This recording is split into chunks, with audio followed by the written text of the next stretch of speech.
വയനാട്ടിൽ +2 വിദ്യാർത്ഥിനിയെ മദ്യം നൽകി പീഡിപ്പിച്ചു എന്നാണ് വാർത്ത. തലപ്പുഴ പോലീസ് സ്റ്റേഷൻ പരിധിയിലാണ് ഈ സംഭവം നടന്നത്. രണ്ടുപേരെ പോലീസ് ഇതിനകം കസ്റ്റഡിയിൽ എടുത്തിട്ടുണ്ട്. സുർജിത്ത് അയ്യപ്പത്ത് വിശദാംശങ്ങളും അയച്ചിരുന്നു. സുർജിത്ത്, നാടിനെ നടുക്കിയ ഒരു സംഭവമാണല്ലോ ഇത്. എന്താണ് കൂടുതൽ വിവരങ്ങൾ?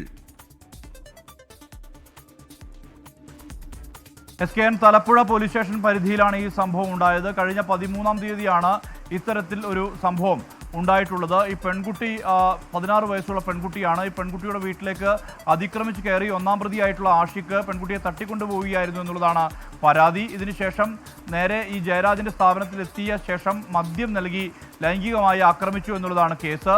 മാത്രമല്ല, ഈ മദ്യം കുടിക്കാൻ ഈ കുട്ടി വിസമ്മതിച്ചപ്പോൾ മുഖത്തടിച്ചു എന്നടക്കമുള്ള പരാതിയുണ്ട്.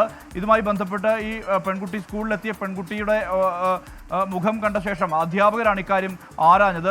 അങ്ങനെയാണ് ഈ വിവരം പുറത്തു വരുന്നത്. തുടർന്നാണ് തലപ്പുഴ പോലീസിൽ വിവരം അറിയിക്കുന്നത്. പിന്നീട് നടത്തിയ അന്വേഷണത്തിൽ 2 പ്രതികളെയും പോലീസ് പിടികൂടിയിട്ടുണ്ട്. ഇവർക്കെതിരെ പോക്സോ നിയമപ്രകാരവും ഒപ്പം തന്നെ BNS-ലെ വിവിധ വകുപ്പുകൾ പ്രകാരവും ആണ് അറസ്റ്റ് രേഖപ്പെടുത്തിയിട്ടുള്ളത്.